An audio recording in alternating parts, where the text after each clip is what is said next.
the offseason, after waiting and waiting and waiting, it seemed to come, Dwane, from an outside perspective, like a flurry of moves happened in about 5 minutes. But I know you guys had a plan. But with all that planning, did you expect the offseason to go how it did, and with so much aggression there on those first 24 hours? Well, the thing about it is, as far as the trades, is that what you're talking about? The trades and the draft and everything. We Yeah. had a plan as far as, we needed to make changes and to be aggressive and to reshape our team, Brad.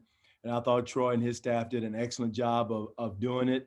It was like a whirlwind. I had to learn everybody's names all over again. But it's when you're rebuilding the way we are and building the way we are, we need an infusion of young talent, of young assets, and young players to go along with, with Blake and also with Derek. And it was a whirlwind, and a lot of trades had to be made, and they were happening so fast. But in building, it's something we had to do. Now the big challenge is the fact that we have 11 new faces and 11 new bodies that we got to all put together here in a short period of time.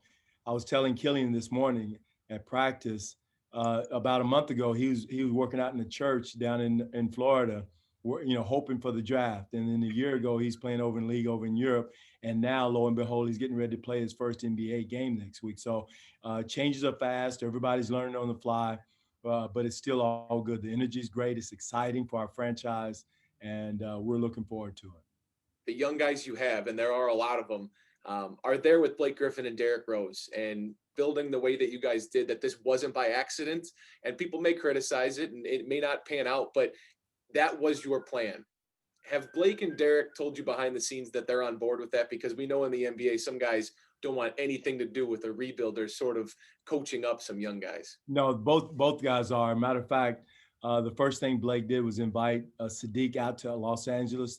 They're represented by the same agency, so he took him under his wings and brought him out to Los Angeles and worked out with him for a few days. And then Derrick, without even me coaxing him to do it, he went up to Killian and talked to him, said, "Young fella, I'm not trying to take your minutes. I'm here to help you. I'm going to push you in practice. I'm going to go at you in practice, but I'm not here to take your confidence. I'm here to help you be a pro," because, that's what happened to me as a young player. I remember when I was here, Derrick was the number one pick. And as a point guard, Brad, when you come in this league as a point guard, you have gunslingers coming at you every night. Yeah. And if you're not ready to take that challenge or have something behind you or some confidence behind you, it can be taken pretty quickly. And that's what Derrick has helped Killian to do, and told him he was going to push him and help him. He's went at him during the week of training camp, and then, talked to him and told him some of the mistakes he was making. And believe me, it meant a lot to Killian for having a veteran like Derrick, and I'm sure it did with Sadiq too, to have a veteran like Blake to talk to him and mentor them and are continuing to do so. There's a lot of excitement about Killian Hayes. The draft history with this team in recent years, and really for the last, I'll just say since Darko. I mean, it predates you in your time here. It's not pretty for the Pistons. Right. So how special can Killian Hayes be? I know you guys had 3 first-round picks, but how special can Killian Hayes be? Well, again, he's a talent. He's a young talent. He's 19 years old, and that I keep on wanting to keep excitement down to really push him. But he is a talented point guard. He's crafty. He makes plays. He sees the floor. He's not your leaping, jumping jack or quick twitch type player, but he's intelligent. He sees the floor. He's a very unique pick and roll player. And he's learning, he's getting his feet wet as far as learning the NBA speed, length, and athleticism of the NBA versus Europe. And that takes time. It's not going to happen overnight. But again, exciting for our franchise. He's a smart young man. The future is going to be bright for him. But I just don't want people to think he'll come out and he's going to be Derrick Rose day one. Again, he's going to learn. He's going to make mistakes. And that's the process of building with young players. They're gonna make young mistakes, but the talent is there, the excitement with him is there. And another thing too, Brad, his defense is there.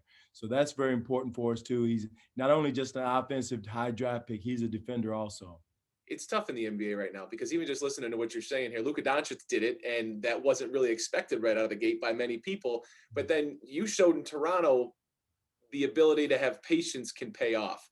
And so there's that blend, because we know there are tickets, and in a normal year, there are fannies to put in seats. And yet here you are, and you have to preach that, I'm sure, with him too, because he was one of the youngest guys in the draft. Well, and again, going back to Toronto, same thing, Brad. Everybody was wanting, it's like instant coffee. Everybody wants it right now.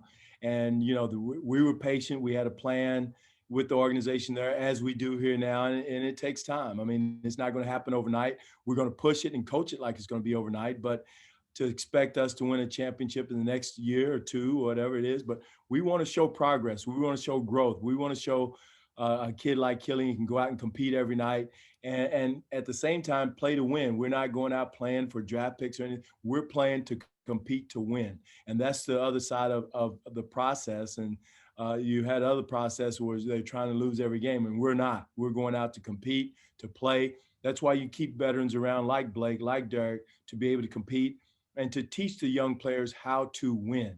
And it's the same thing we did in Toronto. We worked hard. We improved the record each and every year. First year, I think it was 23 wins, and it was painful, but you could see the light at the end of the tunnel, as we do here with these young players and the mixture of veterans we have. This sports town is so passionate. I don't have to tell you that. We often ask people after a year, 2 years, does this feel like home for you? And I'm not going to ask you that. I'll ask you instead, in everything that you did this year to really enforce that Detroit was your home, walking in the marches, standing and using your voice as you did, how much do you feel like you're ingrained in this community after hearing so many people talk, after using your voice to educate people in such a unique offseason, Dwane? Well, Brad, it was amazing. COVID served a lot of different purposes, some bad, some good. What it did for me was give myself and my family perspective. How humble and how fortunate and how lucky we are, as same as the players. Growing up in the South, we went through a lot, so it brought back a lot of those feelings. Let's go. What can we do to help others? What can we do to make a difference? What can we do to lift other people up? And if anything else, give them information about what's going on and enlighten them. But it's so many things we can do as a city, as a county there in Detroit, in Wayne County. We can do so much to help people because there's so many people hurting. And COVID really opened the lid and should open everyone's eyes to what's going on in the community and what can we do to help. Dave Bing has been a great mentor for me. He opened my eyes to some of the things that were going on in the city, and that got me motivated, my wife motivated to do more. It's always feel like I can do more, and that's the same feelings I'm trying to give to my kids, to our players. What can we do to help other than just play basketball? And I think that's what we should do. We're in a position to do it, and I feel obligated to help the city of Detroit in any way, fashion, or form. Well, it was remarkable, and I commend you for everything, and I thank you too because you educate me and help me learn along the way. And I wonder too is that as off season progressed and as the world took steps, hopefully together in the long run, your job as a basketball coach. How giddy are you to finally get this season going? Because it has been a long time since we've seen the Pistons in regular season action. Almost a year, and not quite a year, but it's exciting. For me, it energized me and our staff to get excited about having young players. Matter of fact, I had to tell the coaches this morning, let's don't overcoach because they're sponges. All four young men are sponges. They're willing to learn, and all the coaches are so energized and excited that now the kids' heads are spinning. So we got to really make sure we understand and have a process of teaching and how we go about it, and don't overwhelm them because we're so excited about coaching and teaching and growing these young men, because there's a lot of growth there to be had with them, but there's a way to do it to not overwhelm them and where they're not out there thinking too much. And you know what that is, analysis causes paralysis, and a lot of times if you do that. But we're excited. I hope our fans are excited. There are going to be ups and downs. There's going to be good days and bad days, but that's a part of the growth of for young, exciting, talented young men. 538, the prognosticating analytics site that studies everything, I'm sure you saw, had you guys picked to finish last in the NBA. I'm not going to ask you necessarily to jump in and attack that or comment that or defend it, but you're the head coach of a team now that can change that. What can fans realistically expect this season when this thing all wraps up? Well, again, and I don't want to be lazy either, Brad, but we're going to be exciting. We're going to defend. Right now, our defense is ahead of our offense. We're going to be an exciting team. I know we're not going to be last. Whatever that website is, someone told me about it today. That should be a challenge to us. that should put a big chip on the shoulder. And I know I get excited when I have a chip on my shoulder. Our players should get excited when they have a chip on the shoulder. And when people, look down their nose at us and see what we can do. Again, we're going to work to play for a championship, but being realistic. This year is a growing year, developing year, but we're going to play our butts off for our fans of Detroit and make sure we're competing to get into the playoffs. Whether we make it or not, if we do, that's gravy. But this year is about getting that first step, getting close to the playoffs we can, getting in there if we can. If we don't, we still have to look at the bright side and see the development of our young players. Thanks for the time. I appreciate you taking time to do this in the evening. Great talking with you. Thank you, Brad. Thank you, buddy.